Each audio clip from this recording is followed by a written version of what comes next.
So today we are talking about this NHL draft right here, 2022, and asking the question as to whether or not the Detroit Red Wings made themselves a mistake.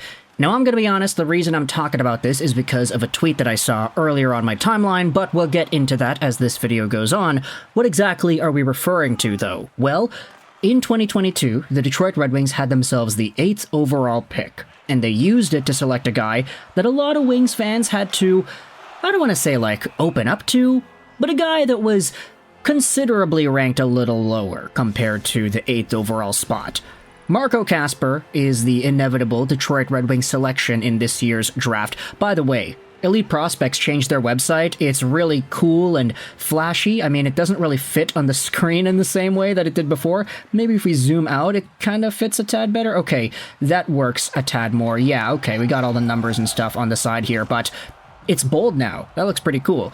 But Marco Kasper was the Detroit Red Wings selection in the 8th overall spot, and this was noteworthy because if you scroll down to where he was ranked, you had a bunch of outlets ranking him a lot lower. Bob McKenzie was the highest on him. They had him at number 10. McKean's at number 24. HockeyProspect.com 17. Future Considerations 16.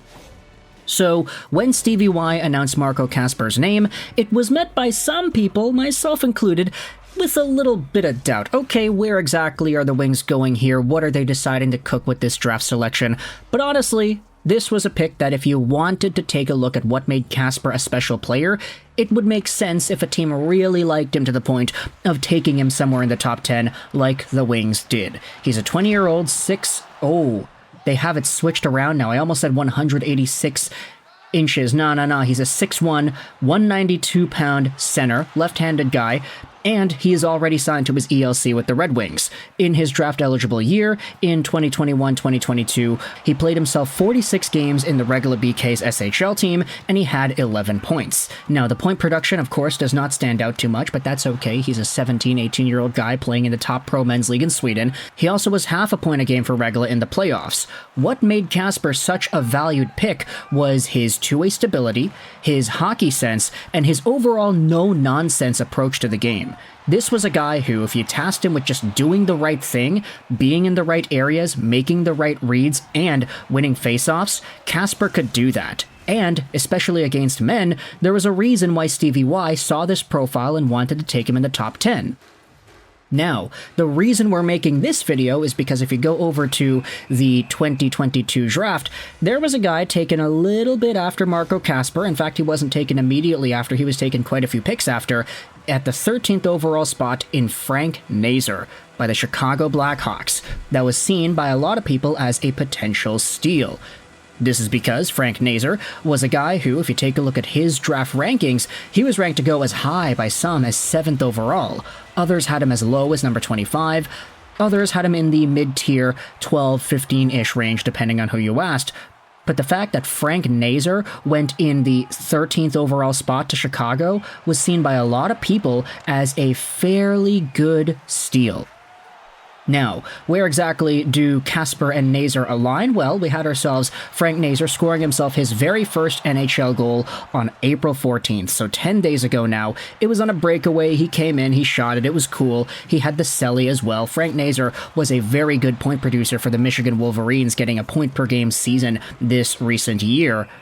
But during his first NHL goal, we had ourselves a tweet made by Blashdrill, who is a pretty notable, I'd say, Red Wings relevant Twitter poster, saying Marco Kasper better win us multiple cups because I'm going to have trouble sleeping if he doesn't.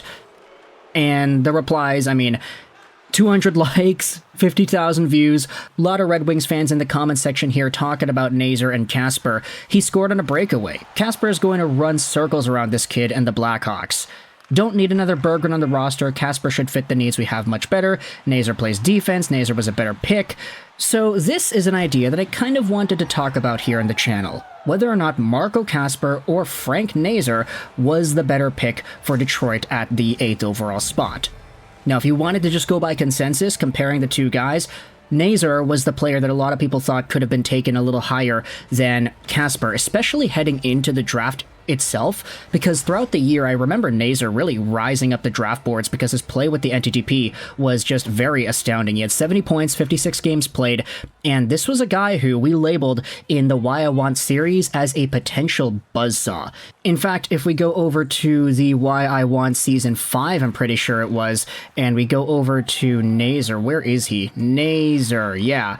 The potential best player of 2022. Clickbait title, I know, we gotta get the views somehow, but Frank Nazar was seen by some in the scouting community as the guy with the highest raw potential, because not only was his point-producing ability and his puck skills very good, but it was also his motor off the puck, how this guy's able to just go, go, go. He makes subtle, almost imperceptible plays at every corner of the ice to create advantages for his linemates. Little things like dragging defenders toward him on entries to create half-ice 2-on-1s, or driving the net off the puck to give his linemates more runway. The more attention to pay to Nazar, the more you appreciate his offensive genius. And this is a guy who could just go, go, go too. He played kind of like a buzzsaw element in his forechecking, which is what made him so successful with the NTDP. He also was good for Team USA at the World Under-18s that year, and he carried that over to Michigan. So the fact that Nazar was seen by a lot of people towards the draft as a potential riser, only to drop to number 13, was pretty surprising. And for Marco Kasper, a guy who was seen somewhere in that mid-first round range to rise up to 8th overall because of his defensively sound two-way responsible game, that was seen as a pretty big surprise too. And so the idea of Kasper versus Nazar is one that really just depends on what you value. Do you value a guy in Nazar who could probably end his career with more points than Kasper, but who may not be tasked with the defensive responsibility and penalty-killing duties that Kasper would have? Kasper, if you're trying to think about it in player-like terms, I'd say that Kasper, if best-case scenario, like Kasper goes out there and becomes the best player he's capable of being, think maybe Nico Hischier, but less with an offensive touch. I know Hischier, we talked about him in the last video. He's a guy that produced nearly at a point per game this previous season, but Marco Kasper maybe maxes out as a 40, 45-point guy who's a very solid defensively minded player. Maybe at best, a very good third-liner, a decent second-liner. Frank Nazar III, which, yeah, I'm going to call him the third because he's literally the third, this is a guy who at his peak could be a 70, 80-point player with a really strong work ethic, but who may not have that overall versatility that a Kasper has. So pick your poison, right? Do you like the reliability or do you like the offensive flair? Where do you think Steve Yzerman should have gone with this 8th overall pick if they wanted to take a forward? Because Frank Nazar, he can also play center. Also, he is smaller too at 5'9", 174. All these combine into an argument that says, hey, what do you think was the better pick? The bigger, more safer, two-way responsible Kasper, or a more highly octane offensive, smaller Frank Nazar?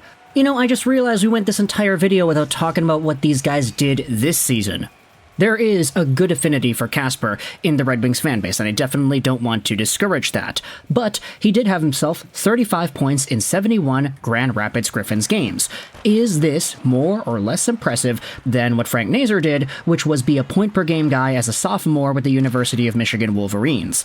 If you're talking straight up just about numbers, you could debate that being half a point a game in the AHL is more impressive than point per game in the NCAA, but then again, the caliber of competition here. NCAA talents are not just younger guys. There are older players in the collegiate scene, and Frank Nazar was playing on one of the best Michigan programs, so does that work for or against him in this argument? Kasper, you kind of already know what he is. He was stable, he was reliable, he played well in Grand Rapids, and he might challenge for a spot next year on center. So that adds an entire other element to this Kasper versus Nazar conversation too. But ultimately, let me know your thoughts in the comment section below if you're a Detroit Red Wings fan. What are your opinions on this draft selection back in 2022? And where would you go with this draft if you were given a chance to redo it? Let me know your thoughts in the comment section below. I hope you enjoyed this video. And bye.